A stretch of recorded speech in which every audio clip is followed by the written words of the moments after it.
This budget was planned by two individuals to keep another two in good faith, neglecting the aspiration of 140 crore people.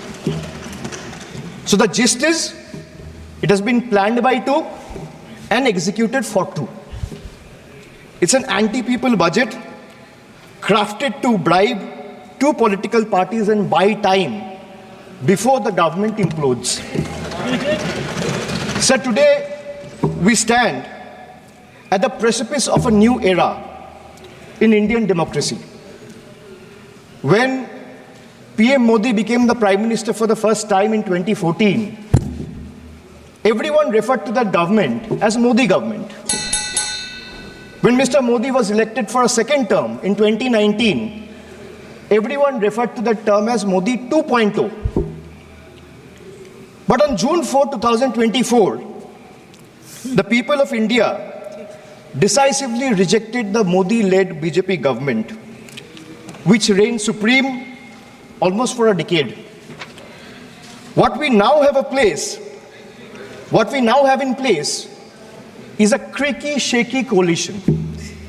Yes, sir, coalition. So coalition means cooperation, and no one is referring to this government as Modi 3.0. Not even the Union Finance Minister who presented the budget yesterday. Not even the MPs of the BJP.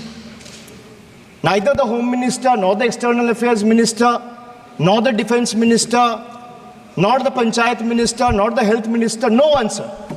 Even the BJP leaders are not referring to this as Modi 3.0. Sir, it's so uncertain and fragile that it can implode any time. Sir, as I was saying, coalition means cooperation. Coalition means collaboration. Coalition means cohesion.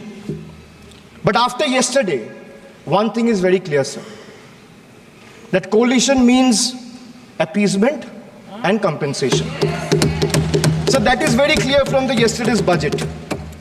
It's ironic that BJP, which decried of appeasement politics in the last 10 years, is now ensnared in its tentacles, as in the appeasement politics tentacles, trying to save its own chair. Waqt badal gaya hai, sir. This change is more than a paradigm shift in leadership. It's a clear rejection of authoritativeness. It's a rejection of arrogance, divisive politics, and empty promises. The message from the electorate of this country is loud and clear. Waqt badal gaya hai. Today is exactly 50 days since the rejection. But PM Modi refuses to accept the reality. He is running a coalition government and he wants everyone to believe that sab changa si. Everything is good. So the defense minister is the same, the commerce minister is the same, the home minister is the same, the external affairs minister is the same, Speaker is also same, the finance minister is also same. Sir, one thing has changed. I was sitting throughout when the budget was being read. Only the cheerleaders have gone down in numbers. वो bench बजाने वालों का थोड़ा number कमती हो गया है. The number of cheerleaders have gone down because the people of this country denied them an access to this temple of democracy, sir. 2037 तक विकसित भारत के निर्माण में सर ये बजट एक अहम भूमिका निभाएगी और सिर्फ भारत को विकसित बनाने में ही नहीं, बिहार को भी विकसित बनाने में और बिहार के विकास को एक नई गति प्रदान करने में ये बजट एक बहुत महत्वपूर्ण भूमिका में रहेगी। कहीं हमने पढ़ा था कि the be in the budget stands for Bihar, और ये बात सत्य है कि आज बजट का बी बिहार के लिए, क्योंकि जब विपक्ष की सरकार थी तो बीमारों का बी बिहार के लिए होता था। हमने वो लंबा सफर तय करके आज एनडीए सरकार की वजह से हम यहाँ पर खड़े हैं। पूरे विश्व को शून्य देने वाले आर्यभट्ट जो पूरे विश्व को शून्य दिए थे, उनका जन्म बिहार में हुआ था और ये वही शून्य है जो दिल्ली विधानसभा चुनाव में कांग्रेस पार्टी को आई थी। और अगर आज बिहार को 2 शून्य अधिक मिल रहे हैं तो विपक्ष को इतनी तकलीफ क्यों हो रही है? जिस सरकार ने बिहार में विकास लाए हैं, बिहार हमेशा उनका आभारी रहेगा। हम उस बिहार की बेटी हैं सर जो इस देश की रीढ़ की हड्डी है, वो चाहे आपके कॉर्पोरेट सेक्टर्स हो, वो चाहे आपके सॉफ्टवेयर आईटीज हो, वो आपके इंफ्रास्ट्रक्चर को खड़ा करने वाले मजदूर हो, वो आपके घर के सहयोगी हाथ हो। हर घर में सर एक बिहारी है, आपके घर को घर बनाने वाला आदमी बिहारी है। बिहार का उत्थान अब अडिग है और बिहार के विकास में अब कोई भी बाधा नहीं आएगी। रीजनल फेवरेटिज्म की बात करते हैं सर, 2004 में डीएमके पार्टी के समर्थन के लिए तमिल को क्लासिकल लैंग्वेज घोषित कर दिया गया था और उसके लिए एक यूनिवर्सिटी की स्थापना भी की थी। तब बिहार वासी को और बिहारियों को कोई दिक्कत नहीं था, पर आज जब बिहार को ज्यादा मिल रहा है तो विपक्ष को इतनी तकलीफ क्यों हो रही है?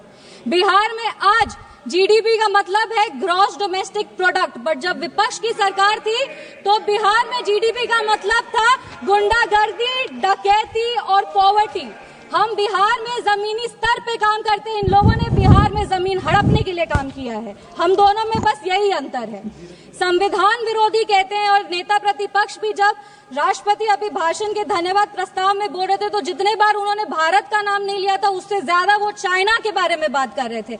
और ये इनका एक ट्रेडिशन रहा है कि चाइना के मॉडल से ये बहुत प्रभावित रहते। नेशनल एडवाइजरी काउंसिल भी चाइना से प्रेरणा लेकर के ही स्थापित की गई थी। हम राहुल गांधी जी को बस यही कहना चाहेंगे, राहुल गांधी जी, ज्यादा चीनी देश के लिए और सेहत के लिए, दोनों के लिए हानिकारक है। इंडिया अलायंस को देखते हैं सर तो एक गाना याद आता है, इंडिया अलायंस को देखते हैं तो एक गाना याद आता है, देख जमाने की यारी बिछड़े सभी बारी बारी। और Bihar election will be the last nail in India alliances coffin. इसके बाद इंडिया अलायंस वैसे ही इस धरती पर से विलुप्त हो जाएगा जैसे किसी समय में डायनासोर हुए थे। अगर हम बजट की बात करें तो वित्त मंत्री जी ने 50 लाख करोड़ का बजट दिया है, जिसमें 11,21,000 जो है वो कैपिटल एक्सपेंडिचर है। ये हमारे देश के निर्माण में एक अहम भूमिका निभाएगी। वित्त मंत्री जी ने अपनी भाषण की शुरुआत ही सरकार के एफर्ट्स को रेखांकित करते हुए कहा कि इस बजट का फोकस्ड ग्रोथ पे है, इंक्लूसिव डेवलपमेंट पे है, प्राइवेट सेक्टर इन्वेस्टमेंट पे है और enhancing spending power of India's riding middle class पे है। ये बजट एक गाइडिंग फोर्स के रूप में अपने आप को स्थापित करेगा और ये इस बजट का ही परिणाम है कि इतने ग्लोबल अनसर्टेनिटीज के बावजूद भी हमारा देश एक फास्टेस्ट ग्रोइंग इकोनॉमी है। Sir, I am the only speaker from my party. मेरे को अपनी बात पूरी करने का पर्याप्त समय मिलना चाहिए।